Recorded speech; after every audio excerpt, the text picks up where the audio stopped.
ஆபிரகாமுடைய 15வது பயணம், கடைசி பயணம். கடைசி பயணம் ஓய்வின் பயணம்.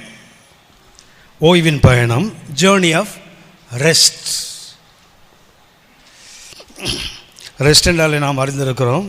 நிறைய பேருக்கு ஈஸி சேரில் படுத்து கை காலை நீட்டிட்டு அப்பாடா அதானே ரெஸ்ட்டு. ரெஸ்ட் அதுதானே. ரெஸ்ட் என்றால் என்ன? ரெஸ்ட் என்றால் என்ன? சேஞ்ச் ஆஃப் ஒர்க், வேலையை மாற்றி செய்வது, அதுக்கு பேர் தான் ஓய்வு.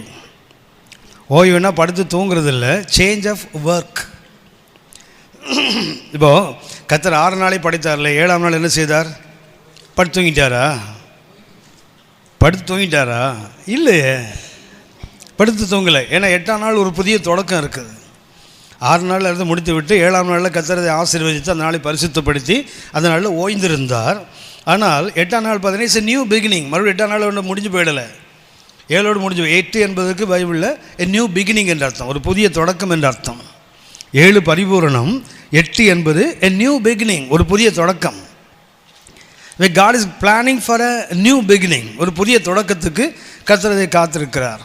ஆகவே கர்த்தர் ஓய்ந்திருந்தாலும் சும்மா அப்பாடு அவர் இளைப்படைவதில்லை, சோர்ந்து போவதில்லையே, தூங்க மாட்டார், உறங்க மாட்டார். அப்படின்னா அவருக்கு ஏது இளைப்பாறுதல்? அவருக்கு இளைப்பாறுதல் உங்களுக்கு தெரியும், ஞாபகம் மறந்துருக்க மாட்டீங்கன்னு நம்புகிறேன். எபிரேயர் 3ஆம் அதிகாரம் 7 முதல் 4ஆம் அதிகாரம் 11ஆம் வசனம் வரை இளைப்பாறுதல் என்றால் 7 அர்த்தங்கள் ஞாபகம் இருக்கா? எபிரேயர் 3ஆம் அதிகாரம் 7 முதல் எபிரேயர் 4ஆம் அதிகாரம் 11ஆம் வசனம் வரைக்கும் இளைப்பாறுதல் என்ற வார்த்தை மாத்திரம் 11 முறை இருக்கும். எபிரேயர் 3 7 முதல் 4 11 வரை இளைப்பாறுதல் என்ற வார்த்தை 11 முறை. அதில் கருத்துக்கள் 7. So what is rest? Rest means 1 3ஆம் அதிகாரம் 10 11 வசனங்களை பார்த்தீங்கன்னா வழுவி போகாதிருத்தல்.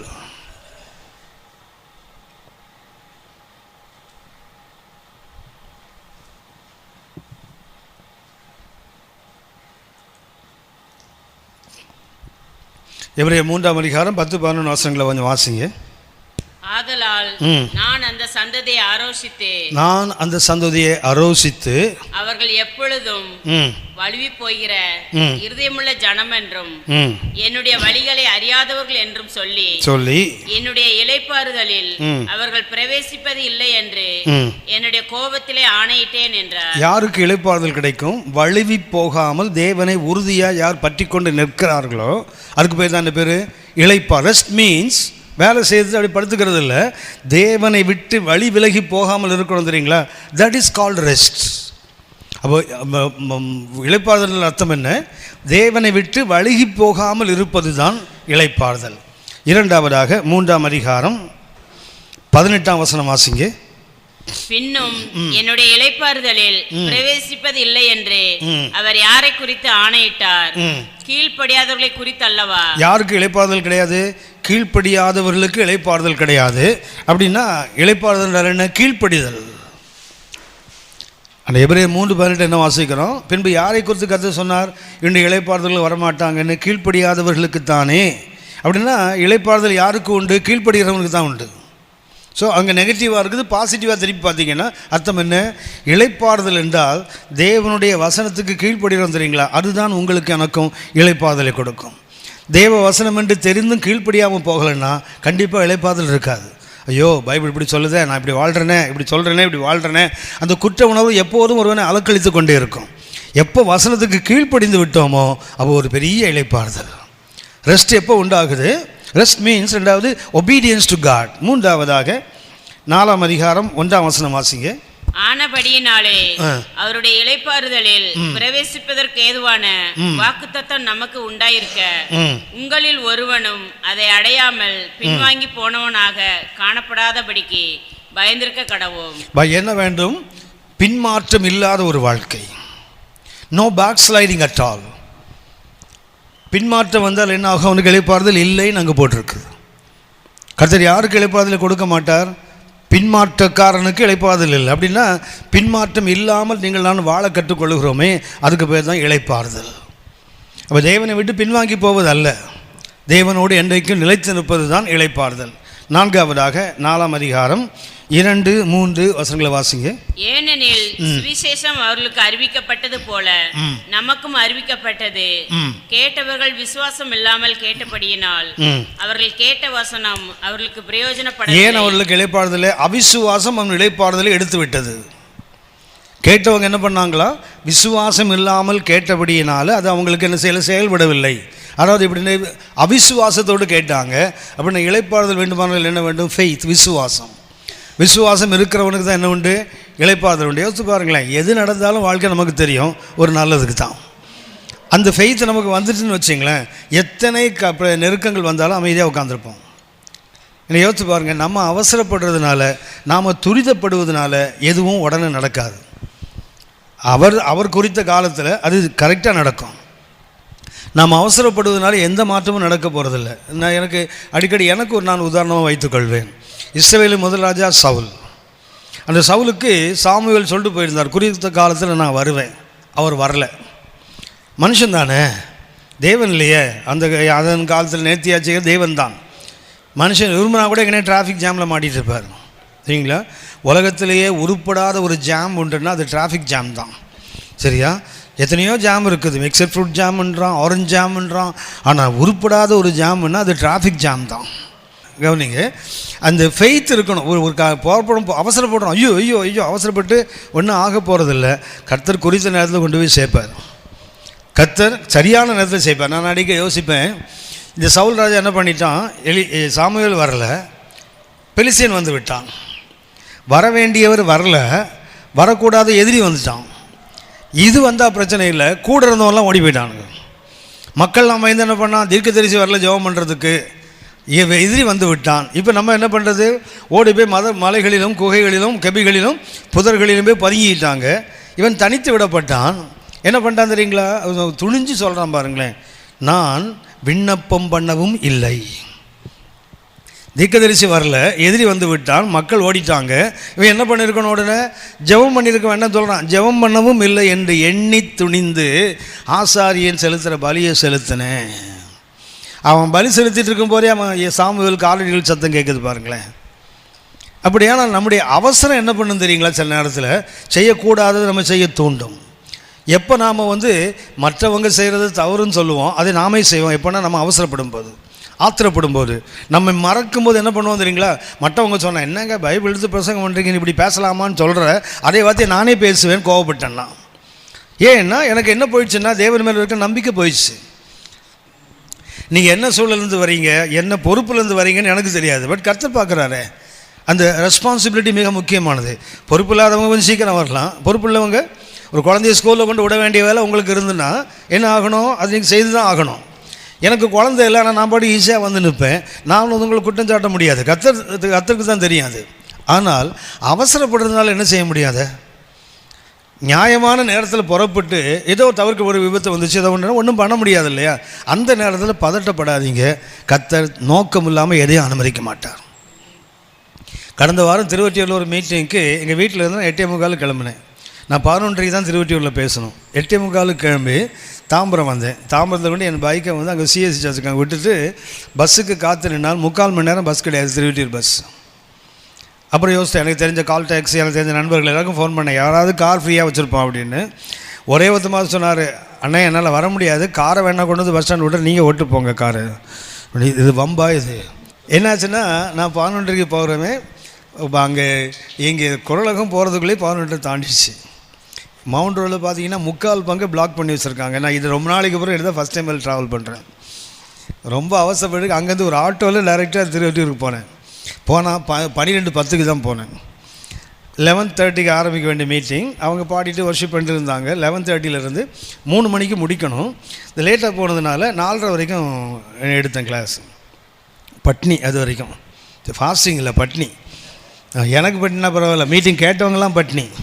நான் சொல்லிட்டேன், நம்ம தான் தெரியுமே, சாப்பாடு வேணுமா வசனம் வேணுமா, யார் சொல்லுவான் சாப்பாடு வேணும்னு.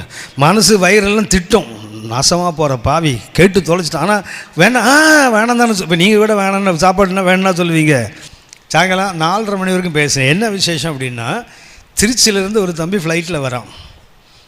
வரும்போது அவங்க அப்பா, அவங்க திருவொற்றியூரில் உள்ள ஃபேமிலி, அவன் திருச்சிக்கு போயிருக்கிறான். அங்கே அவங்க அப்பா சொன்னார், அகஸ்டின் அண்ணன் நீங்கள் இந்த ஏரியாவுக்கு வராரு. அது சொன்னேன்னா, அங்கிள் 3 மணிக்கு மீட்டிங் முடிச்சிருவாங்கல்ல, அவர் கொஞ்சம் வெயிட் பண்ண சொல்லு, நான் வந்து அவரை பார்க்கணும். ஆனால் அவங்க அப்பா என்கிட்ட சொல்லலை. மீட்டிங் தான் 4:30 வரைக்கும் போகுது. அவன் கரெக்டாக 3 மணிக்கு வந்துட்டான். மீனம் பார்க்க வந்து அங்கே வந்து அவனுக்கு காரில் நேரம் வந்துட்டு மீட்டிங்கில் வந்து உட்காந்துருக்கான். 3 மணிக்கு கரெக்டாக வந்துட்டான். 4:30 வரைக்கும் மீட்டிங் மெசேஜ் முடிஞ்ச பிறகு அவன் சொன்னான், உங்களை கர்த்தர் லேட் பண்ணது எனக்காகத்தான், நான் ஜெபம் பண்ணேன், அந்த ஆள் சீக்கிரம் வரக்கூடாது, வந்தால் 4:30 மணிக்கு தான் போகணும், நான் வந்து அந்த மெசேஜை கேட்டு போகிறேன். என்னென்னா அவன் என்ன நிலையில் இருக்கிறானோ அதுக்கு ஒரு செய்தி தான் நான் 3 மணிக்கு பேச ஆரம்பிச்சிருக்கேன். எக்ஸாக்டாக 3 மணிக்கு அவன் வந்திருக்கிறான். அவன் சொன்னான், லேட்டாக வந்துட்டீங்கன்னு வருத்தமே படாதீங்க, நான் தான் ஜெபம் பண்ணேன், ஆண்டவரே அவர் சீக்கிரம் வரக்கூடாது, வந்தாலும் 4:30 வரைக்கும் மீட்டிங் நடக்குது. இந்த மாதிரி ஆள் ஜெப வீரர்லாம் இருந்தால் எப்படி ஆகும்? இதில் அவசரப்பட்டால் என்ன ஆகும்? ஒன்றும் ஆகாது. கர்த்தர் அந்தந்த காலத்தில் நேர்த்தியாக செய்வார். அவசரம் மாத்திரம் வேண்டாம். என்ன வேண்டும்? இன்றைக்கு இளைப்பாறுதலுக்குள்ளே போகணும். என்ன வேண்டும்? அவசரப்படுறதுனால ஒன்றும் செய்ய முடியாது. தலைமுடியை கொஞ்சம் நீட்ட முடியாது, இல்லை வெள்ளையை கருப்பாக மாற்ற, டையெல்லாம் அடிக்கலாம், அதெல்லாம் கதை, மாற்ற முடியாது. நம்மளால் தேவன் நியமித்ததை யாரும் மாற்ற முடியாது.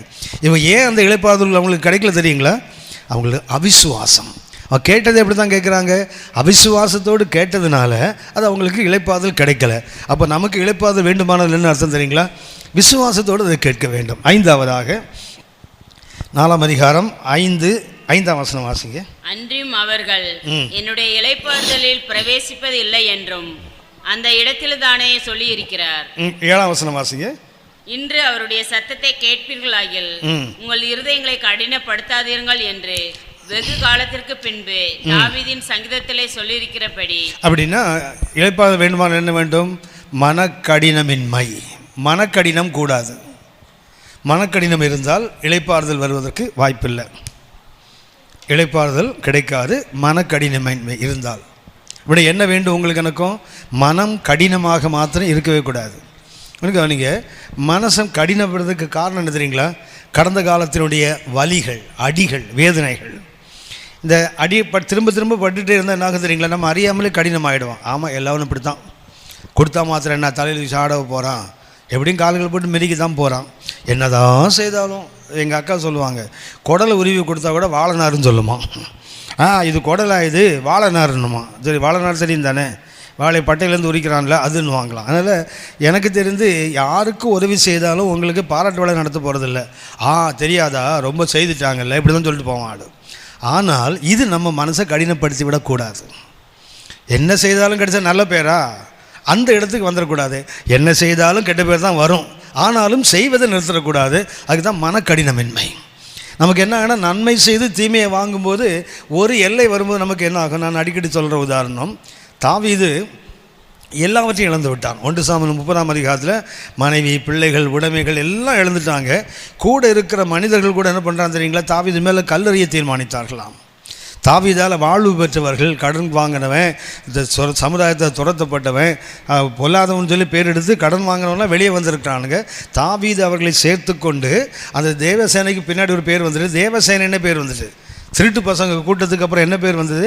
தாவீதோடு சேர்ந்ததுனால தேவனுடைய சேனை என்று அது அழைக்கப்பட்டது. ஆனால் ஒரு இழப்பு வந்தபோது அந்த 600 பேரும் வேறு பக்கம் போயிட்டாங்க. தாவீதை விட்டு போயிட்டு என்ன பண்ணுறான்? தாவீதை கல்லெறிய வேண்டும் என்று பேசி கொண்டார்களாம். இவனால தான் நமக்கு கேடு. வேறும் சொல்லுது, தாவீது தன் தேவனாகிய கர்த்தருக்குள் தன்னை திடப்படுத்தி கொண்டான். பண்டு என்ன பண்ணுறான்? ஏபோத்தை கொண்டு வா, கர்த்தரை கேட்போம். கர்த்தாவே, இந்த அமலேக்கை நான் தொடர்ந்து போகட்டுமா? சரி போ, அது உன் கையில் ஒப்பு கொடுப்பேன். தாவீது புறப்பட்டு வருகிறான். எல்லாத்தையும் இழந்துட்டான். கூட இருக்கிற 600 பேரும் தாவீதுக்கு எதிராக நிற்கிறானுங்க. அந்த காலகட்டத்தில் போகும்போது வழியிலே ஒருவன் என்ன செய்கிறான்? குற்றுயிராக கிடக்கிறான். வழியிலே ஒரு எகிப்திய வாலிபன், அவன் யூதன் கூட அல்ல, ஒரு எகிப்திய வாலிபன் குற்றுயிராக கிடக்கிறான். தாவீது என்ன பண்ணான் தெரியுங்களா? அவனை தூக்கி அவனுக்கு கொஞ்சம் திராட்சை ரசமும் கொஞ்சம் உணவையும் கொடுத்து அவனுக்குள்ளே உயிர் வந்தபோது கேட்குறான், நீ யாருப்பா? நானா? ஒரு எகிப்திய வாலிபன். ஏன் இங்கே விழுந்து கிடக்கிற?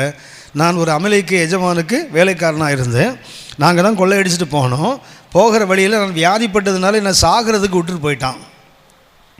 கவனிங்க, தாவீது ஏற்கனவே உதவி செய்து உபத்திரவப்பட்டு போய் நிற்கிறான். அப்போ கூட இருக்கிறவனுக்கு கல்லறையை தீர்மானிக்கிறார்கள். மனைவி, பிள்ளைகள், உடைமைகள் எல்லாம் போயிடுச்சு. அந்த நேரத்திலும் அவனுக்குள்ளே என்ன இருக்குது தெரியுங்களா? உபத்திரவப்படுற மேலே ஒரு இரக்கம் இருக்குது பாருங்கள் அவனுக்கு. அவன் மனசு என்ன செய்யலை, கடினப்பட்டிருந்தா ஆமாம் அப்படி செய்து மாத்திரம் கல்லறிய தானே போகிறானுங்க. எவனோ ஒரு எகிப்தியன் போனான், இவன் யூதனே கல்லறியும் போது எகிப்தியன் எறிய மாட்டானா? இரக்கம் காட்டினதுனால அவன் என்ன செய்தான் தெரியுங்களா, இரக்கத்தை பெற்றான். என்ன சொல்லுவான் தெரியுங்களா, நீ என்னை கொல்லாமல் இருந்தால் அந்த அமலேக்குடைய பாளையத்துக்கு நான் உன்னை கூட்டு போகிறேன். தாவீது அன்றைக்கு அந்த மனக்கடினமாக இருந்திருந்தால் அவன் இழந்தது இழப்பாகத்தான் இருந்திருக்கும். இழந்தது எப்படி திரும்ப பெற்றுக்கொண்டான் தெரியுங்களா, அவன்கிட்ட அந்த இரக்கம் இருந்ததுன்னு சொல்லுவான். மனக்கடினம் அவன்கிட்ட இல்லை. நன்மை செய்து பாடு அனுபவிக்கிறான், ஆனாலும் என்ன பண்ணுறான் தெரியுங்களா, அந்த பாட்டை மறந்து விட்டு என்ன பண்ணுறான், நன்மை செய்ய அவன் ஓடி போகிறான். அவன் சொல்லுகிறான், நான் உனக்கு அந்த அமலேக்கென்று கூட்டு போகிறேன், நீ என்னை கொண்டு விடக்கூடாது, அவங்க கையில் ஒப்பு கொடுக்கக்கூடாது. சரி போகிறான். என்ன தெரியுங்களா, இழந்ததை மாத்திரமல்ல, அமலேக்கன் எங்கெல்லாம் கொள்ளையடித்து வச்சுருந்தானோ அவ்வளோத்தையும் தாவீது பிடித்து கொண்டு வந்தான். பைபிளில் போட்டிருக்குது, வாசிங்களேன். 1 சாமுவேல் 30ஆம் அதிகாரம் 18ஆம் வசனம் முதல் வாசிங்க. அமலேக்கியர் பிடித்து கொண்டு போன எல்லாவற்றையும், நல்லா கவனிச்சிங்களா, அமலேக்கியன் பிடித்து கொண்டு போன எல்லாவற்றையும் தன்னுடைய 2 மனைவிகளையும் தாவீது பிடித்தான். அவர்கள் கொள்ளையாடி கொண்டு போன எல்லாவற்றிலும் சிறியதிலும் பெரியதிலும் குமாரரிலும் குமார்த்திகளிலும் ஒன்றும் குறைபடாமல் என்ன செய்யலாம், எதெல்லாம் இழந்தானோ ஒன்றும் குறைவிடாமல் எல்லாவற்றையும் திருப்பி கொண்டான். எல்லா ஆடு மாடுகளையும் தாவீது பிடித்து கொண்டான். அவைகளை தங்கள் மிருக ஜீவன்களுக்கு முன்னாலே ஓட்டி என்ன பண்றான் பாருங்க, தாவீதோட மிருக ஜீவன்களையும் அமலேக்கன் பிடிச்சு போயிட்டான். இப்போ என்ன பண்ணுறான், இவனுடைய ஆடு மாடெல்லாம் என்ன பண்ணான், பிடித்து கொண்டு அதுக்கு முன்னாடி என்ன பண்ணுறான் வாசிமா, இது தாவீதின் கொள்ளை என்றார்கள். என்ன செய்கிறாங்க, இவன் இழந்தது மாத்திரமல்ல, அமலேக்கியன் மற்ற ஜாதிகள்கிட்ட கொள்ளையடிச்சு வச்சுருந்தான் பார்த்தீங்களா, அதையும் பிடித்து கொண்டு வந்து என்ன பண்ணுறான், அதை முன்னாடி அனுப்புகிறான். பின்னாடி இவனுடையது மீட்டு கொண்டவைகள் போகிறது. முன்னாடி பேருக்கு பண்ணதுங்களா, தாவீதின் கொள்ளை. அதுக்கு பேர் என்ன பேரா வாசிமா, விடாய்த்து போனதினாலே தாவீதுக்கு பின் செல்லாமல் இல்ல, அதுக்கு முன்னாடி வசனம் எல்லா ஆடு மாடுகளையும் தாவீது பிடித்து கொண்டான். அவைகளை தங்கள் மிருக ஜீவன்களுக்கு முன்னாலே ஓட்டி இது தாவீதின் கொள்ளை என்றார்கள். இது என்னவா அப்படின்னா, இழந்ததை மாத்திரம் மீட்கல, அவன் என்னென்ன வச்சிருந்தான் இழந்து சேர்த்து பிடித்ததுக்கு காரணம் என்ன தெரியுங்களா, மனக்கடினம் இல்லாமை. அவன்கிட்ட ஒருவேளை அந்த மனக்கடினம் இருந்திருந்தால், ஆமாம் அப்படி செய்து பார்த்துட்டோம், பட்ட பாடு போதியான்னு தாவீது போயிருந்தால் அவன் இன்னைக்கு இழந்ததையும் பெற்றிருக்க முடியாது, அந்த தாவீதின் கொள்ளை என்று புரிதாக ஒன்றை பெற்றுக்கொண்டிருக்கவும் முடியாது. அப்படின்னா இன்றைக்கி ஏன் நமக்கு அநேகத்தில் இந்த இளைப்பாறுதல் இல்லை தெரியுங்களா, ஏன் ரெஸ்ட்லெஸ் ஆகிட்டு தெரியுங்களா, ஏன் ஒரு மாதிரி பதறி போகிற காரணம் என்ன, மனக்கடினம் மாத்திரம் எந்த காலத்திலும் கூடாது. மனக்கடினம் எப்போ வரும்னா, நிறைய தோல்விகள் நிறைய காயங்கள் வரும்போது என்ன தெரியுங்களா, அடிபட்டு சே அப்படி ஒரு வெறுப்பு வந்துடும். ஆவிக்குரிய வாழ்க்கையில் அது கண்டிப்பாக கூடாது. அவங்களுக்கு ஏன் இளைப்பாறுதல் கிடைக்கல, மனக்கடினம். அப்படின்னா உங்களுக்கு எனக்கு என்ன வேண்டும், மனக்கடினமின்மை. மனக்கடினம் இருந்தால் அது நிச்சயமாய் அடுத்தவங்களுக்கு நமக்கு தீமை. பொறாமை தெரியும்ல, ஒருத்த மேலே பொறாமைப்படுறோம்ல, என்ன ஆகும், பொறாமை. இப்போ ஹரி மேலே எனக்கு ஒரு பொறாமை வருதுன்னு வச்சுங்களேன், யாருக்கு நஷ்டம், எனக்கா ஹரிக்கா, எனக்கு தான். என்ன நஷ்டம் தெரியுங்களா, டிபி வரும். பிரைஸ்லாம் அப்படி தான் போட்டிருக்கு, எலும்புருக்கின்னு தான் போட்டிருக்குது, பொறாமையோ எலும்புருக்கின்னு போட்டிருக்குல்ல. அப்படின்னா ஹரிக்கு ஒரு நான் யார் மேலே பொறாமைப்படுகிறேனோ அவங்களுக்கு ஒன்றும் இல்லை. நேற்றைக்கு பைபிள் எடுத்தவன்லாம் இன்றைக்கி பெரிய ஊழியக்காரனோ, தடி எடுத்தவெல்லாம் எடுத்துக்கலாம் பேசின்னு உட்காந்துருக்கலாம். யாருக்கு கேடு, ஹரிக்கு ஒன்றும் ஆகாது, எனக்கு தான் பிரச்சனை. அப்போ பொறாமைப்படும் போது நாம் யார் மேலே பொறாமை வைக்க அவனுக்கு பிரச்சனை இல்லை. அவங்க பாட்டு ஒரு கில்ட்லெஸ், ஒரு இன்னசென்ட்டாக அவன் பாட்டு முன்னாடி போயிட்டே இருப்பான். அவனை பார்த்து வயிறு எறிஞ்சு நாம தான் கெட்டு போயிடுவோம். அதே போல் தான் மனக்கடினம் இருக்குது.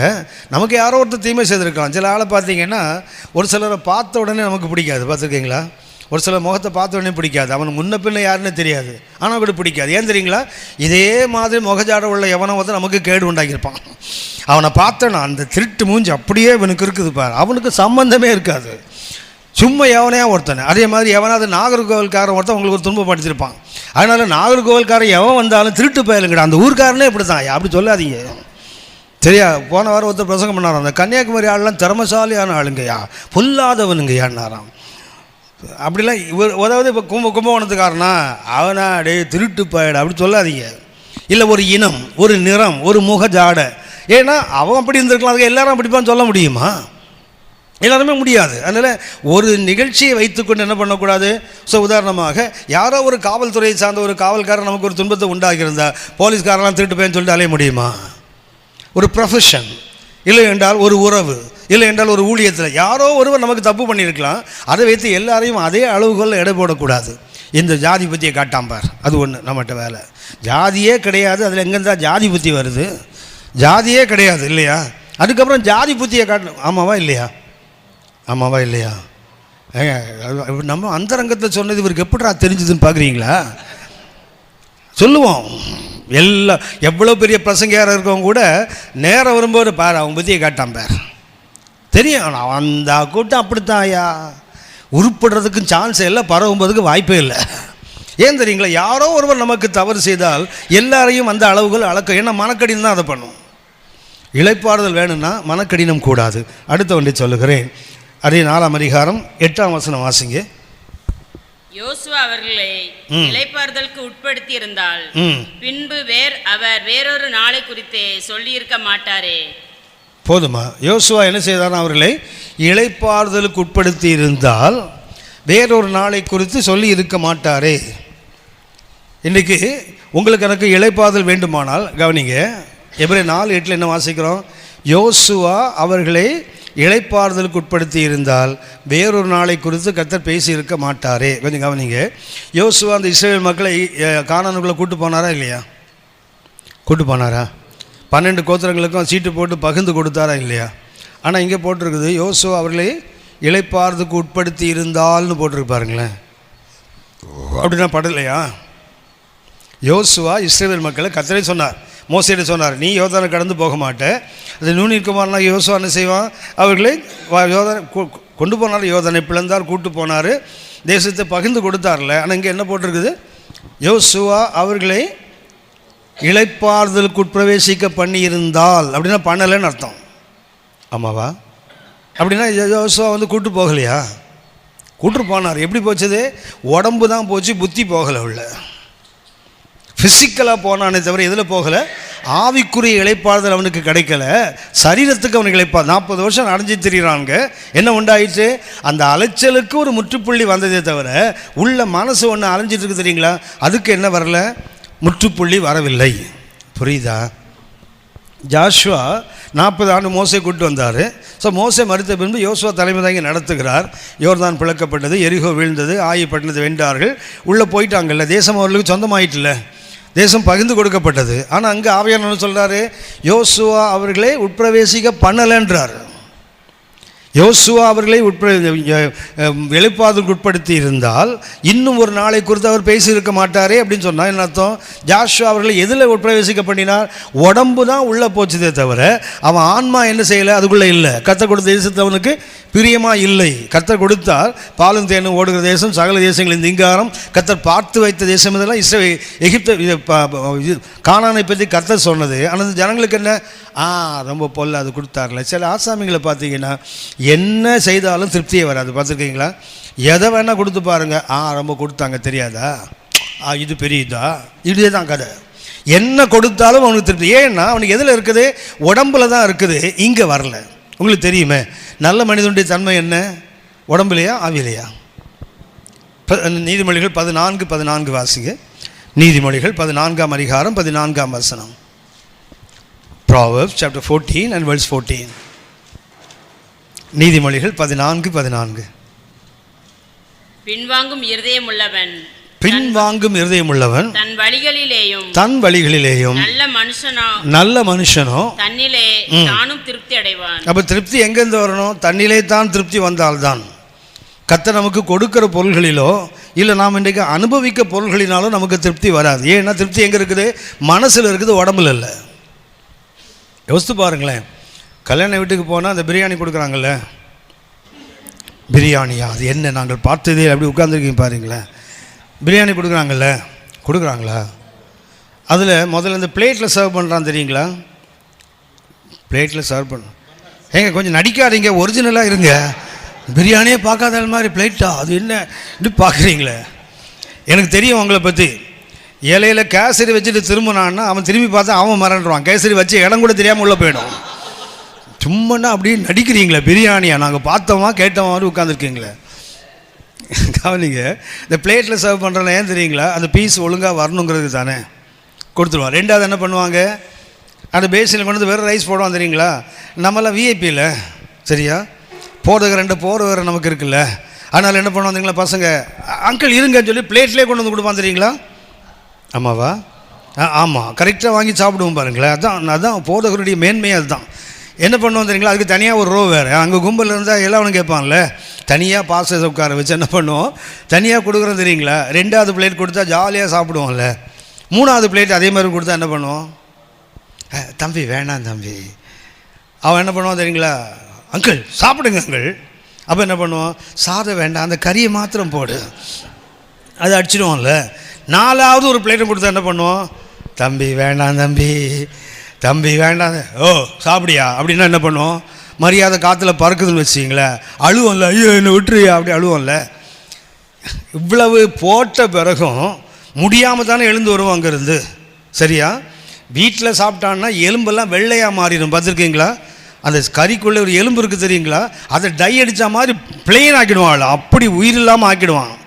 கல்யாணம் வீட்டு போனால் மாத்திரம் பாதி கறி பாயினா எவனோ கொடுக்குறது தானே, மொத்தமாக அங்கங்கே மூட்டை மூட்டையாக கிடக்குதில்ல, போட்டுட்டு வரோம், சாப்பிட முடியாமல் வரோம்ல, அன்னைக்கு போதும். அடுத்த நாள் காலையில் மத்தியானம் எவனோ ஒரு பிள்ளைக்கு பிரியாணி கொடுக்க மாட்டான்னு தோணுதில்ல. ஏன்னா உடல் தான் சந்திக்கப்படுதே தவிர மனம் அல்ல. இந்த பாட்டி சொல்லிச்சுல்ல, ஒரு நாள் சாப்பிடாமல் இருந்தேன்னா கேட்க மாட்டேன், 2 நாள் சாப்பாடு ஒரு நாள் சாப்பிடான்னா இப்போ செய்யவும் மாட்டேன், பாலும் வயிறை உன்னோடு என்பாடு பெரும்பாடு. இந்த அவைப்பாடு அப்படி தான் சொல்லிச்சு.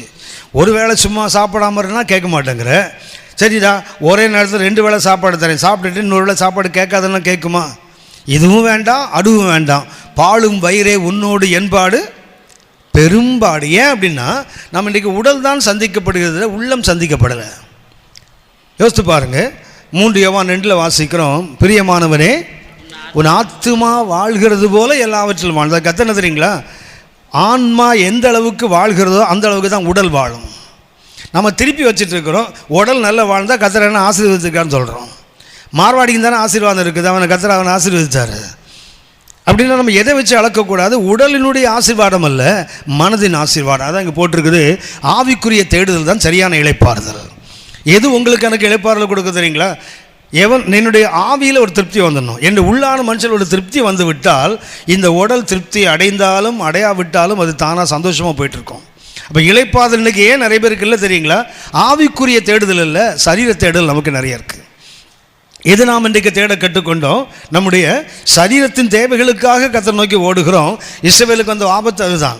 4:8 என்ன வாசிக்கிறோம், யோசுவா அவர்களை இளைப்பாறுதலுக்குள் பிரவேசிக்க பண்ணி இருந்தால் அவர் இன்னும் ஒரு நாளை குறித்து சொல்லி இருக்க மாட்டாரே. ஏன் யாசுவா எது தான் கூட்டு போனாரு, அவருடைய உடலை கூட்டு போனாரே தவிர உள்ளம் என்ன செய்யல, திருப்தி அடையலை. தேவன் கொடுத்ததில் அவங்களுக்கு திருப்தி வரவில்லை, உடல் உள்ள போச்சதே தவிர உள்ளம் போகலை. ஆகவே தான் யோசித்து பாருங்களேன், யோர்தான் கிட்ட வந்த உடனே 2.5 கோத்திரங்கள் இங்கே நின்றுட்டான்ல. ஏன் இது செழிப்பாக இருக்குது, நாங்கள் இங்கே இருந்துடுறோம். மிரட்டி தானே ஆண்களை கூட்டு போனார் மோசே, உள்ளே வரலன்னா அவ்வளவுதான், மிரட்டி தானே கூட்டு போனார். அப்படியானால் தேவன் கொடுக்கிற ஆசீர்வாதங்களோடு நம்ம நிறைய பேருக்கு என்ன இல்லை, திருப்தி இல்லை. திருப்தி என்பது மனதில் இருக்குது, உடம்புல இல்லை. அதான் போட்டிருக்குது நீதிமொழிக்கு 14:14, பின்வாங்கும் இருதயம் உள்ளவன் தன்னிலை தான். அடுத்தது என்ன, நல்ல மனுஷனோ தன்னிலை தானும் திருப்தி உள்ளவன். அப்படின்னா இளைப்பாறுதல் வேணா, அடுத்து என்ன வேண்டும், ஆவிக்குரிய தேடுதல் இருந்தால். ஒரு நல்ல கவனித்துக்கோங்களேன், ஒரு ஆவிக்குரிய தேடுதல் உங்களுக்கு சரியாக இருந்தால் இந்த உடலுக்கு குறித்த காரியங்களை அநேக நம்ம தேடவே மாட்டோம். உடலுக்குரியதை தேடிட்டே இருக்கிறோம் அப்படின்னா என்ன தெரியுங்களா, ஆவிக்குரிய தேடுதல் நம்மகிட்ட குறைஞ்சிட்டு இருக்குதுன்னு அர்த்தம். ஆவிக்குரிய தேடுதல் குறைய குறைய உடல் தேடுதல் அதிகமாகும். சாதாரணமாக சொல்கிறேன், ஒரு கூட்டம் ஒரு 3 நாள் ஒரு கன்வென்ஷன் பேசுகிறீங்க. அப்போ என்ன ஆகுது தெரியுங்களா, அந்த செய்தியை நீங்கள் எந்த அளவுக்கு சீரியஸாக ஆயத்தம் பண்ணுறீங்களோ அந்த அளவுக்கு உங்களுடைய சஃபாரியை உங்கள் சூட்டையை நீங்கள் ஆயத்தம் பண்ணுறதுக்கு கவனம் வராது. ஆனால் நமக்கு எது கவனம் இருக்குது தெரியுங்களா, ஞாயிற்றுக்கிழமை ஆராதனைன்னா வெள்ளிக்கிழமை சாயங்காலமே அக்காவுக்கு கவலை வந்துடுது, இந்த புடவைக்கு மேட்சிங் ப்ளவுஸ் இல்லையே, அந்த கவலை வந்துடும். ஊரில் உள்ள அத்தனை ப்ளவுஸை பார்த்தா எல்லாம் ஒன்று மேலே ஒன்று கீழே இருக்கும், எக்ஸாக்டாக ஒன்று இருக்காது. அதுக்கெல்லாம் இவ்வளோ ஆயத்தம் பண்ணுறோம்ல. சில அம்மா இருக்குது, தலையில் வைக்கிற கிளிப்பு, தலையில் வைக்கிற பூ, போடுற ப்ளவுஸு, சாரீ, செருப்பு வரைக்கும் ஒரே கலரில் இருக்கணும். வீட்டில் உள்ளவன் படுவான் பாருங்க பாடு, அந்த பூவை தேடி நாயா பேயா அலைவான் ரோடா. எதுக்குன்னா ஞாயிற்றுக்கிழமை காலையில் ஆராதனை இவ்வளவு ஆயத்தம் பண்ணுறோம்ல, உள்ள அந்த ஆயத்தம். அதான் சொல்கிறார், எதில் உங்களுக்கு எனக்கும் இளைப்பாறுதல் கிடைக்கும், ஆன்மா திருப்தி அடைந்தால். அதான் ஒரு தெளிவாக, உன் ஆத்மா வாழ்வது போல எல்லாவற்றிலும் வாழ்ந்து சுகமாக இருக்கணும் உனக்காக வேண்டுதல் செய்கிற அர்த்தம் என்ன, ஆன்மா சரி வாழ்ந்தால் சரீரம் சரியாக வாழும். சரீரம் வாழ்ந்தால் ஆன்மா வாழணும்னு அவசியம் இல்லை. வலது கை தேடினா இடது கை தானாக வரும், இடது கை தேடினா வலது கை வராது. ஆமாவா? வலது கையில் என்ன இருக்குது? வலது கையில் என்ன இருக்குது? யார் சொன்னது? நான் அசிரியரையாக வார்த்தை வருதுன்னு பார்த்தேன். வானத்திலிருந்து கத்தரை வெறுத்து போய் சொல்லிட்டாரோன்னு பார்த்தேன் நான். வலது கையில் என்ன இருக்குது? தீர்க்க ஆயுசு. இடது கையில் செல்வமும் கனமும். வலது கையில் தீர்க்க ஆயுசு, முடிவில்லாத வாழ்வு. இடது கையில் என்ன இருக்குது? செல்வமும். நம்ம கவனம் ஃபுல்லாக இடது கையில் தானே இருக்குது, செல்வமும் கனமும் தானே. அது நினைவு மக்களுக்கு பிரச்சனை தான். வலது கைக்கு இடது கைக்கு வித்தியாசம் தெரியாத கூட்டம். இன்றைக்கு வரைக்கும் சபையும் அப்படியே தான் இருக்குது. வலது கைக்கு இடது கைக்கு இன்னும் வித்தியாசம் தெரியலை. சரி, 7வதாக ஒன்று இளைப்பாறுதல் என்பதற்கு 4ஆம் அதிகாரம் 11ஆம் வசனம் வாசிங்க. எபிரேயர் 4:11. ஆகையால் அந்த திருஷ்டாந்தத்தின்படி ஒருவனாகிலும் கீழ்ப்படியாமையினாலே விழுந்து போகாதபடிக்கு நாம் இந்த இளைப்பாறுதலில் பிரவேசிக்க ஜாக்கிரதையா இருக்க கடவோம். அடுத்தது என்ன? எச்சரிக்கை உணர்வு, ஜாக்கிரதை, அவேர்னஸ், ஒரு விழிப்புணர்வு. இந்த இளைப்பாறுதலை பெற்றுக்கொள்ள வேண்டுமானால் என்ன வேண்டும்? அந்த ஒரு அவேர்னஸ், ஒரு விழிப்புணர்வு, ஜாக்கிரதை. அந்த ஜாக்கிரதையை இல்லாவிட்டால் ஒரு ஜாக்கிரதையை உங்களுக்கு சுட்டி காட்டுகிறேன். 1 பேதுரு 4ஆம் அதிகாரம் 7ஆம் வசனம். 1 Peter chapter 4 verse 7. எல்லாவற்றிற்கும் முடிவு சமீபமாயிற்று. எல்லாவற்றிற்கும் முடிவு சமீபமாயிற்று. ஆகையால் தெளிந்த புத்தி உள்ளவர்களாய் இருந்து ஜெபம் பண்ணுவதற்கு ஜாக்கிரதை உள்ளவர்களாய் இருங்கள். கடைசி கால அடையாளத்தில் மிக முக்கியமான அடையாளம் ஜெபிக்க முடியாத நிலை. 1 பேதுரு 4ஆம் அதிகாரம் 7ஆம் வசனம். எல்லாவற்றுக்கும் முடிவு சமீபமாயிற்று. ஆகவே என்ன செய்யுங்க? தெளிந்த புத்தி உள்ளவர்களாக இருந்து ஜெபம் பண்ணுவதற்கு ஜாக்கிரதை. அந்த எச்சரிக்கை உணர்வு இல்லாவிட்டால் ஜெபிக்க முடியாது. நீங்களும் நானும் நல்ல கவனித்துக் கொள்ளுங்கள். ஒரு எச்சரிக்கை உணர்வு உங்களுக்கு இல்லாவிட்டால் காலையில் எழுந்த உடனே ஜெபிக்க வேண்டும் என்று எவ்வளவு உணவு வருதோ அந்த அளவுக்கு ஜெபிக்க வேண்டாம், எழுந்து ஓடுங்கிறதும் கூட வரும். எவ்வளோ தூரம் ஜெபிக்க வேண்டும்னு முழங்கால் படிக்கிட்டு அப்படி போராடிட்டு இருக்கீங்களோ அந்த அளவுக்கு எழுந்து ஓடுங்கிற ஒரு த்ரஸ்ட், ஒரு அழுத்தம் உள்ளே இருந்து வரும். எனக்கு என்ன ஆண்டு இந்த ஊழியங்களுக்குள்ள நடத்தின ஒரு அண்ணன் இருந்தாங்க. அவங்க இப்போ இல்லை. அவர் என்ன பண்ணுவார்னா காலைல 4 மணிக்கு எழுந்து அலாரம் செட் பண்ணிகிட்டே வச்சுருவார். 4 மணிக்கு எழுந்துருவார். எழுந்துட்டு திருப்பி அலாரம் செட் பண்ணுவார். எதுக்குன்னா 6 மணி வரைக்கும் ஜெபம் பண்ணுவார். 2 மணி நேரம் ஜெபம் பண்ணுவார். ஜெபம் பண்ணும்போது தூக்கம் வரும். முழங்கால்னு தூக்கம் வரும்ல, நின்னா தானே தூக்கம் வரும். நாங்கள் நிற்கிறதே இல்லை மாதிரி உட்காந்துருக்கீங்க. நின்னவனுக்கு தானே இந்த கதையெல்லாம், நாங்கள் எங்கே நிற்கிற மாதிரி உட்காந்துருக்கீங்களே. அவர் என்ன பண்ணுவார்னா முழங்கால் போட்டு நிற்பார் இல்லையா, தூங்கி கீழே விழுவாரே தவிர போய் படுக்க மாட்டார். அவர் சொல்லுவார், பிசாசை 6 மணி வரைக்கும் நான் முழங்கால் நின்று தூங்கினாலும் தூங்கினதை போய் படுக்க மாட்டேன். போவார், தூங்கி கீழே விழுந்துருக்கிறாரு, முழங்கால் நிற்பார் நேரு. நமக்கு இந்த சோத்து பானையை கவுத்து விட்ட மாதிரி ஜெபம் பண்ணி பழக்கம் பிரச்சனையே இல்லை. சரியா? மூக்கும் பாதுகாப்பாக இருக்கும், கீழே விழ மாட்டோம்ல. அவர் நெடுமுழங்காலில் நிற்பார். சொல்லுவார், பிசாசை நான் தூங்க மாட்டேன். ஆனால் தூக்கம் வந்துடும்ல, உடல் சோறு தானே, தூக்கம் வந்துடும். தூங்கி முழங்கால் தொப்புன்னு கீழே விழுவாரத்தில் மறுபடியும் எழுந்து நிற்பார். பிரைஸ் சோத்திரம் சோத்திரம் சோத்திரம். ஏன்னா அந்த ஜாக்கிரதை இல்லாவிட்டால் நீங்கள் ஜெபிக்க முடியாது. யோசிச்சு பாருங்களேன், படுத்துக்கிட்டே சோத்திரம் பண்ணலாம்ல, அப்படி தானே? ஆனால் முழங்கால் போட்டுன்னா தான் கத்த ஜெபம் கேட்பாரா என்ன? படுத்துட்டு சொன்னால் ஆமாம் சோத்திரம் சோத்திரம் சோத்திரம் 3ஆம் வாரம் தாண்டிடுவோம் அதுக்குள்ளாடி. சரியா? மேகங்கள் நடுவே வழிபிறக்கும், பூரங்கள் கடந்து கடந்து வரும், தூதர்கள் கூட்டம் சூழ்ந்து நிற்கும், பறந்துடுவேன் நான். அவ்வளோதான், போயிடுவோமே. படுத்துட்டு ஜெபம் பண்ணுறதுலாம் வேலைக்கு ஆகாது. படுக்கையில் முழங்கால் போட்டு ஜெபம் பண்ணால் நீங்கள் ஜெபிக்க முடியாது. தூங்கி எழுந்தால் இடத்தையே காலி பண்ணிடணும். பெட்ரூமுக்குள்ளேயே இருக்கக்கூடாது. இருந்தால் தூங்கக்கூட உணர்வு வந்துக்கிட்டே தான் இருக்கும். எப்படி கிச்சனுக்குள்ளே போனால் டைனிங் சாப்பாடு பசி வருது, அதை போல் ஜெபிக்கிற இடத்துக்கு போனால் ஜெப உணர்வு வரும், தூங்குற இடத்துக்கு போனால் தூக்க உணர்வு தான் வரும். நல்ல கவனித்துக் கொள்ளுங்கள். அதனால் ஜாக்கிரதை இல்லாவிட்டால் நீங்கள் நானும் அந்த இளைப்பாறுதலில் பிரவேசிக்க முடியாது. அதுதான் சொல்ல, அவன் ஏன் உள்ள வரல? ஜாக்கிரதை இல்லாமல் இருந்தாங்க அவங்க. ஆகவே என்ன செய்ய முடியல? அந்த இளைப்பாறுதலுக்குள் வர முடியலை. அப்படின்னா இளைப்பாறுதல் என்பது சொன்னேன், சேஞ்ச் ஆஃப் ஒர்க், வேலையை மாற்றி செய்வது. கம்ப்யூட்டர்லேயே உட்காந்து வேலை செய்துட்டு இருக்காங்க, மண்டை கொஞ்சம் சூடாகிடும்ல, வெளியே போய் ஒரு மண் வெட்டி எடுத்துகிட்டு கொஞ்சம் வெட்டி ஒரு தென்னை மரத்தை வைக்கணும். பேசலாம், தென்னை மரத்தை பார்த்தே நம்மளுக்கு காலம் ஆகி போச்சு, இதில் மரத்தை வேற வைப்பானா? என்ன செய்யணும்? அந்த சேஞ்ச் ஆஃப் ஒர்க் தான் ரெஸ்ட். ஓய்வு என்பது வேலையை நிறுத்துவதல்ல, வேலையை மாற்றி செய்வது. மாற்றி செய்து பாருங்கள், கண்டிப்பாக யூ வில் ஃபீல் ரெஸ்ட். நான் உங்களுக்கு சொல்லியிருக்கேன், மறந்துருக்க மாட்டீங்கன்னு நினைக்கிறேன். நம்ம ஆண்டவர் நடக்கும்போது இளைப்பாறுதலை கொடுப்பார். ஆமாவா? நடக்கும்போது இளைப்பாறுதலை வேலையா? நடக்கும்போது இளைப்பாறுதல் கிடைக்குமா? முடியாதுல்ல. ஆனால் கர்த்தர் கொடுப்பார். என் சமூகம் உனக்கு முன்னே நான் உனக்கு எப்போ 40 வருஷம் நடக்கிறவனுக்கு சொல்கிறாரு. பிரைசலான் முடியாதா? இன்னும் அடாவடியா ஆமான்று தைரியமாக சொல்கிறீங்க. மோசேட்ட கர்த்தர் சொன்னாரே, என் சமூகம் உனக்கு முன்னே செல்லும், நான் உனக்கு என்ன கொடுப்பேன் அப்படின்னா, தேவன் முன்னே நடக்கும்போதே நமக்கு இளைப்பாறுதல் உண்டு. படுத்து தான் தூங்கணும்னு அவசியம் இல்லை, நடந்து கொண்டே. ஆனால் நம்ம ஆள் உட்காந்துக்கிட்டே பைபிள் ஸ்டடி கேட்டு தூங்கிட்டு பைபிள் ஸ்டடி கேட்பாங்க, அது வேறு இருக்குது. ஆனால் தேவன் எப்படி படுவாரோ, நடக்கும்போது இளைப்பாறுதல். அடுத்து பேசும்போது இளைப்பாறுதல் கிடைக்குமா? கொஞ்சம் வாயை மூடுறியா, ஒரே காதே வலிக்குது, அப்படி தானே சொல்கிறோம். ஏசாயா 28ஆம் அதிகாரம், ஏசாயா 28, 11, 12 வார்த்து பாருங்க. பரியாச உதடுகளினாலும் அந்நிய பாஷைகளினாலும் இந்த ஜனத்தோடு பேசுவார், இதுவே நீங்கள் இளைத்தவனை இளைப்பாற பண்ணுகின்ற இளைப்பாறுதல். அப்படின்னா பேசும்போது கூட தேவன் இளைப்பாறுதலை கொடுக்க, நடக்கும்போது என்ன பண்ணுறாரு? இளைப்பாறுதலை கொடுக்கிறார். பேசும்போது இளைப்பாறுதலை கொடுக்கிறார். மத்தேயு 11:28 சுமக்கும் போதே இளைப்பாறுதலை கொடுக்குறார். பாருங்க, வருத்தப்பட்டு பாரம் சுமக்கிறவன் என்றவன் அவனுக்கு என்ன செய்ய இளைப்பாறுதலை தருவேன்னார்ல. இப்போ அவன் சுமக்கிறவன், சொல்லப்போனால் சுமந்து சோர்ந்து போய் இருக்கிறவன், அவனுக்கு இளைப்பாறுதலை கொடுக்குறார்ல. ஆபகுக் 3ஆம் அதிகாரம் 16ஆம் வசனத்தில், இக்கட்டு நாளில் நான் இளைப்பாறுவேன், அந்த சத்தத்துக்கு என் குடல்கள் நடுங்கினது, என் உதடு துடித்தது, நான் நின்ற நிலையில் நடுங்கினேன், என் எலும்புகளுக்குள் உக்கல் உண்டாயிற்று. ஆனாலும் அந்த இக்கட்டு நாளிலும் நான் என்ன செய்வேன்? இளைப்பாறுவேன். அத்திமரம் துளிர் விடாமல் போனாலும். அதுதான் 17ஆம் வசனம். அப்படின்னா எப்போ இக்கட்டு காலத்திலும் உங்களுக்கு எனக்கு இளைப்பாறுதல் கொடுக்கிற தேவன் உண்டு. Our God is a God who gives rest. ஆனால் இந்த மாதிரி தன்மைகளோடு வாழ்வோமானால் அந்த இளைப்பாறுதல் இல்லை. Abraham entered into his rest.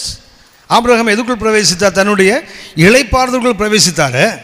Abraham கற்றுக்கொள்ள ஒரு பாடம் என்ன? he entered into his rest. Abraham எங்கே போனார்? அவருடைய முற்பிதாக்களோடு சேர்க்கப்பட்டார். மாத்திரமல்ல, அவர் என்ன பண்ணார்? தேவனுடைய இளைப்பாறுதலுக்குள் பிரவேசித்தார். காரணம் என்னென்னா, எபிரேயர் நிருபத்தில் 3:7 முதல் 4:11 வரைக்கும் 7 கருத்துக்களை வாசிக்கிறோம். What is rest?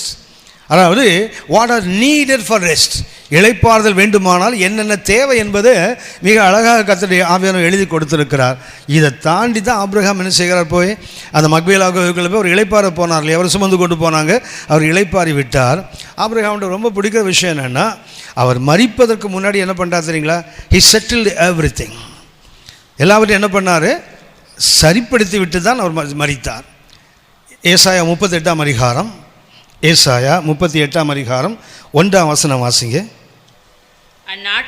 அந்நாட்களில் எசேக்கியா வியாதிப்பட்டு மரணத்துக்கு ஏதுவாய் இருந்தான். அப்பொழுது ஆமோத்சின் குமாரனாகிய ஏசாயா என்னும் தீர்க்கதரிசி அவனிடத்தில் வந்து அவனை நோக்கி, நீர் உமது வீட்டு காரியத்தை ஒழுங்குபடுத்தும், நீர் பிழைக்க மாட்டீர், மரித்து போவீர் என்று. அப்படின்னா ஏசாயா மரணம் வரும்போது அவர் என்னவா இல்லை? மரணத்தை சந்திக்க ஆயத்தமா இல்லை.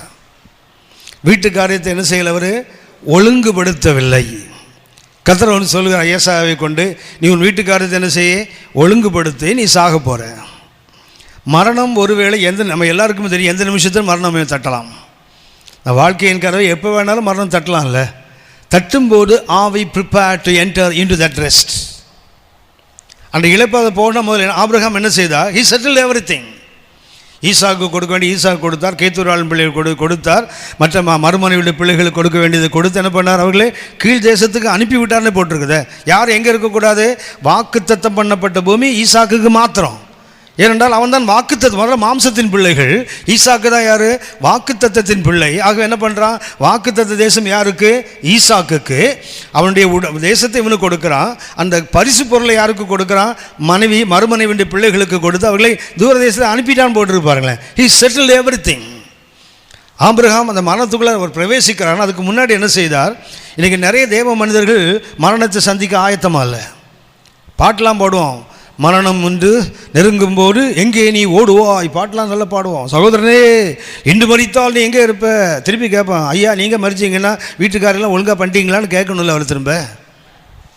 நிறைய பேர் ஒழுங்காக இல்லை. யோசித்து பாருங்க, ஒரு ஊழியக்காரன் மரித்தால் சபையில் பரவி சண்டை, எத்தனை சபைகள் சின்ன பின்னமாயிட்டு தெரியுங்களா? யோசித்து பாருங்க.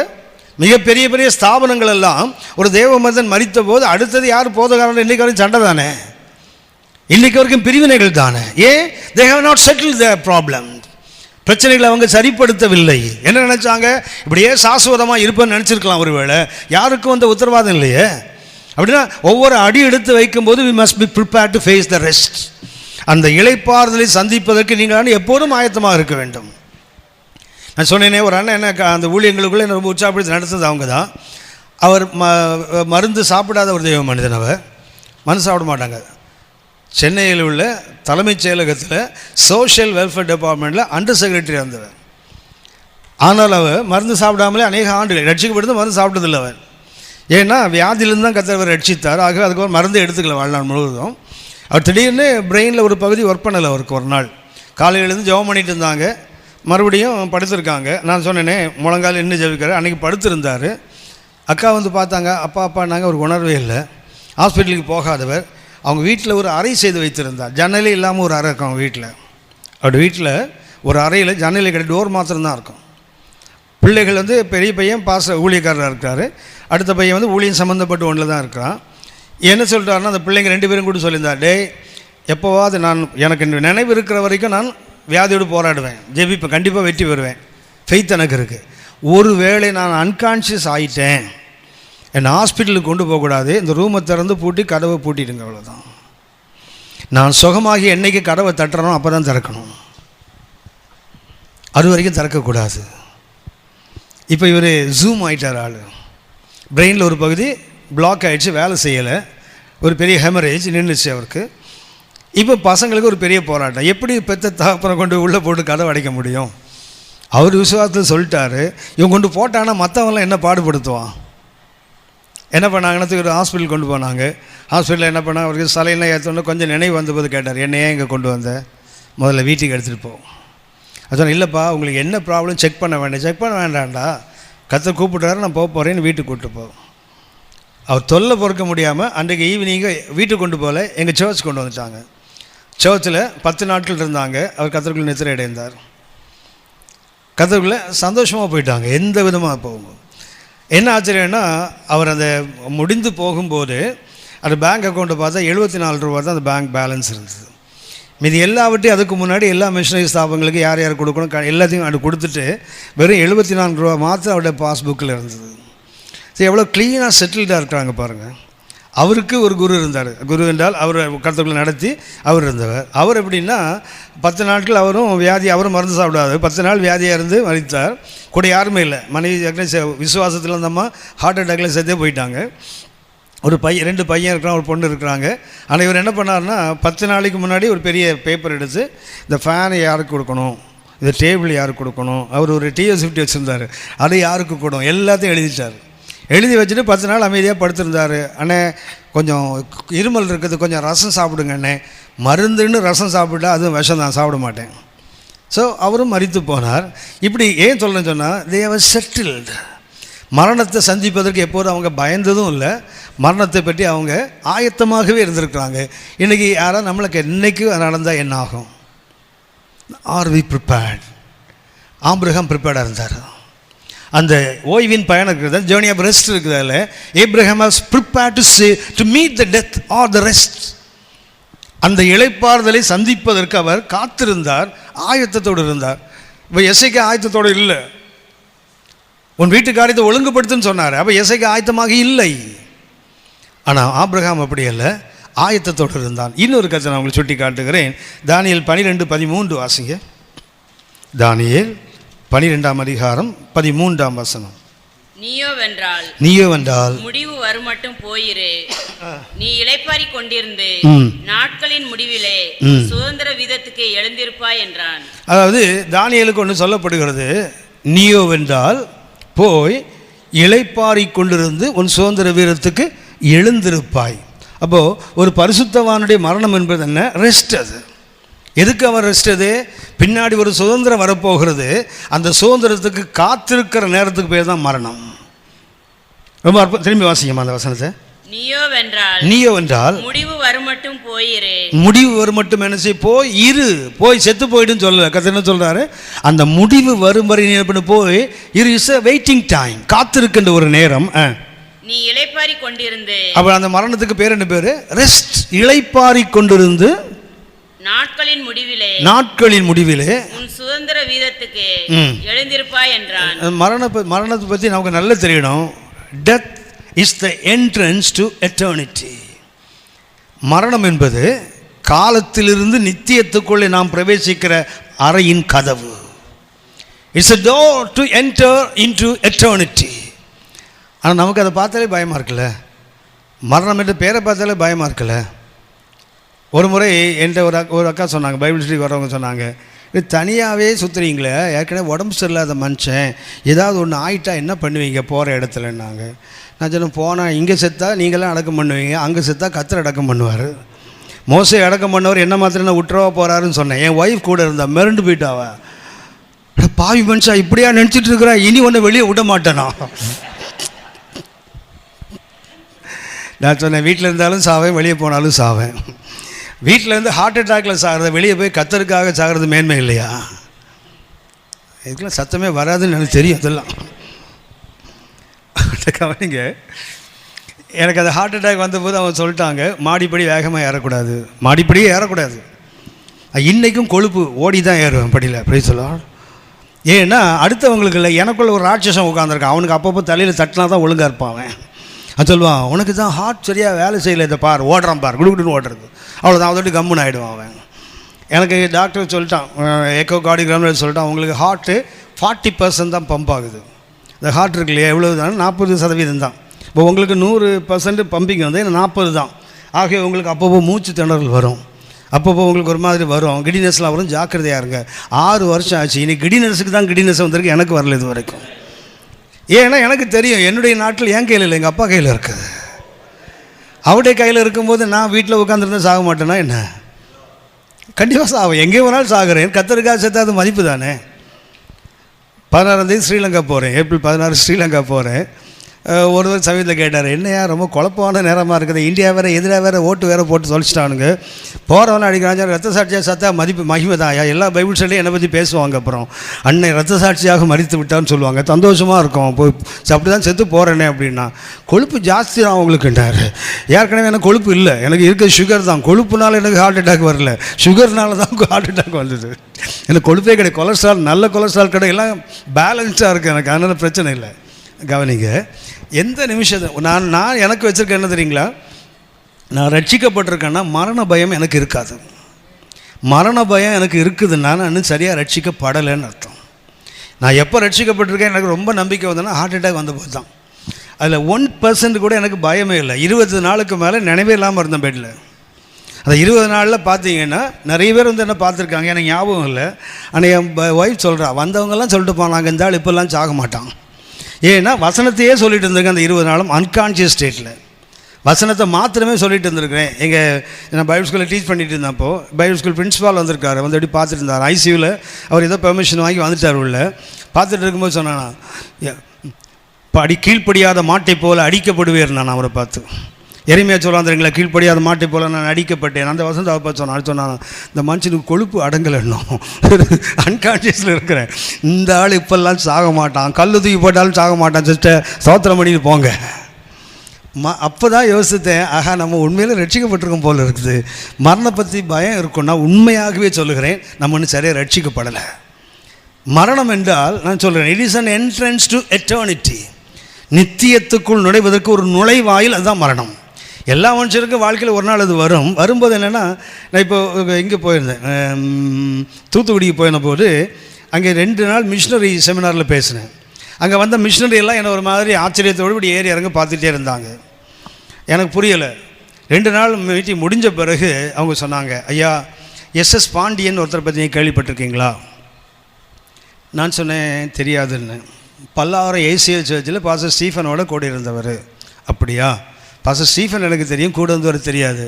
அவர் நல்ல பைபிள் டீச்சர். ஒரு பைபிள் இன்ஸ்டியூட்டுக்கு அவர் வந்து டீனாக ரொம்ப காலம் வந்திருக்கிறாரு. நிறைய ஆங்கில புத்தகங்களை தமிழில் டிரான்ஸ்லேட் பண்ணியிருக்காரு, ஆவிக்குரிய புத்தகங்களை.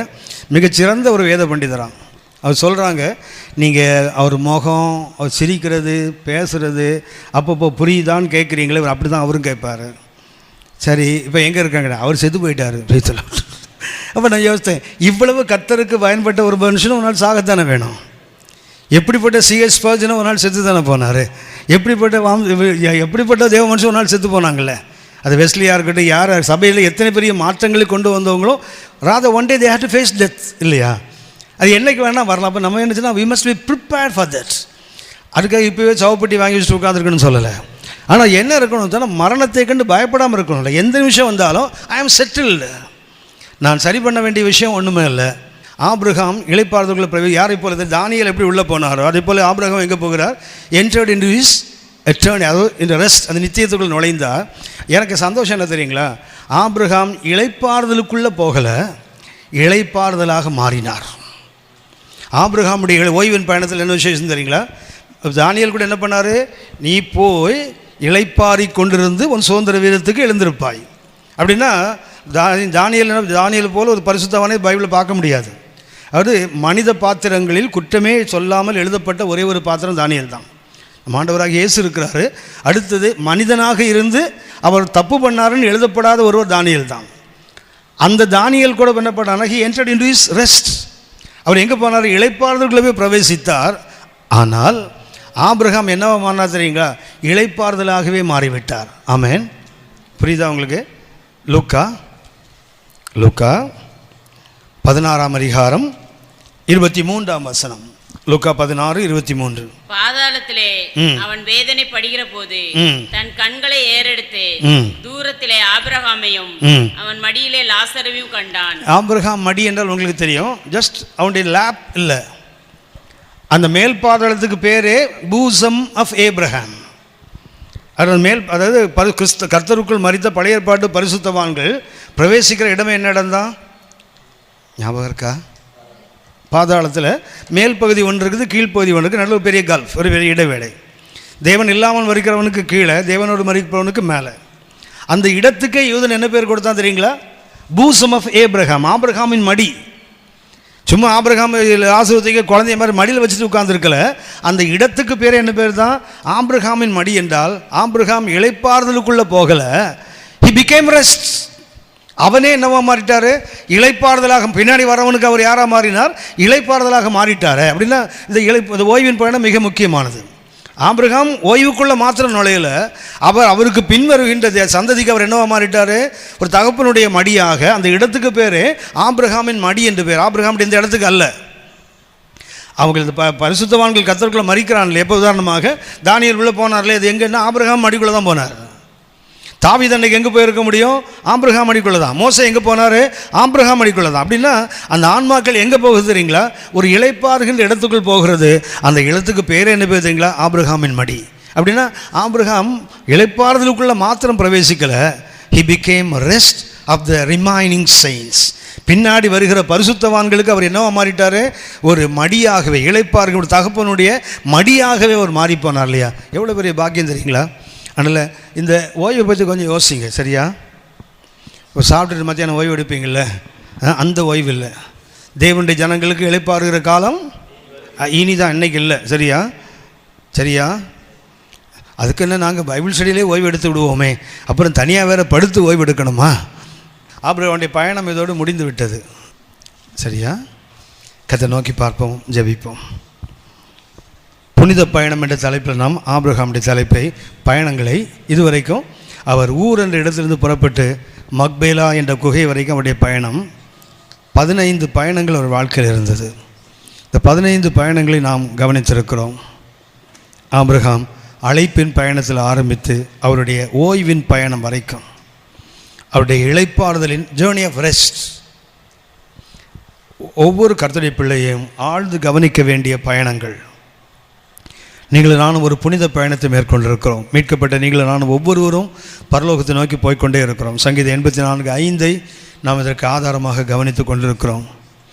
உம்மிலே பலன் கொள்ளுகிறவர் மனிதனும் தங்கள் இருதயங்களில் செம்மையான வழி என்பதற்கு புனித பயணத்தையும் கொண்டிருக்கிறவர்கள் பாக்கியவான்கள். யார் ஆசீர்வதிக்கப்பட்டவர்கள் என்றால், தேவனில் பலன் கொண்டு தங்கள் இருதயங்களில் ஒரு புனித பயணத்தை மேற்கொண்டு செல்லுகிறவர்கள்தான் ஆசீர்வதிக்கப்பட்டவர்கள். நீங்களும் நானும் நித்தியத்துக்கு என்று விதைக்கப்பட்டிருக்கிறோம். நீங்களும் நானும் காலத்துக்கு அல்ல, பிரசங்கி 3:11 அதைத்தான் சொல்லுகிறது. We were planted for eternity. நித்தியத்துக்காக நாம் விதைக்கப்பட்டிருக்கிறோம். ஆகவே அந்த நித்தியத்தை நோக்கி போகிற ஒரு பரிசுத்த நம்முடைய முன்னோடியாக போன ஒரு ஆபிரகாமுடைய வாழ்க்கையை குறித்து நாம் கவனிக்கிறோம். விசுவாசிகளின் தந்தை என்று அழைக்கப்படுகிறவர். அந்த விசுவாசத்தை பின்பற்றி நாமும் போக வேண்டிய அவசியம் நமக்கு உண்டு. அவருடைய வாழ்க்கையில் 15 பயணங்கள், 15 விதமான அனுபவங்கள். உங்களுக்கு எனக்கும் கூட அப்படிப்பட்ட அனுபவங்களை கடந்து போகிறோம். அதில் எப்படி நாம் நடக்க வேண்டும், எப்படி நாம் நடக்கக்கூடாது என்பதற்கு ஆபிரகாமுடைய வாழ்க்கை நமக்கு ஒரு நல்ல முன்னுதாரணம். கொஞ்சம் திரும்பி பார்ப்போம் நம்முடைய ஆவிக்குரிய பயணத்தை. நாம் சரியான திசையில் தான் போயிட்டுருக்கிறோமா? இப்படிப்பட்ட அனுபவங்கள் நமக்கு வரும்போது நாம் அதை எப்படி சந்திக்கிறோம், எப்படி மேற்கொள்ளுகிறோம்? கர்த்தர் கிருபை தரட்டும். நேரம் கிடைக்கும்போது இந்த பயணங்களை திரும்பி பாருங்கள். நிச்சயமாக நம்முடைய ஆவிக்குரிய வாழ்க்கையில் ஒரு மேலான அனுபவத்தை நாம் பெற்றுக்கொள்வோம். இப்படிப்பட்ட பரிசுத்தவான்களுடைய வாழ்க்கையை நாம் நோக்கி பார்க்கும்போது கர்த்தருடைய கிருபைக்காக நாம் காத்திருப்போம். நாம் ஜெபிப்போம்.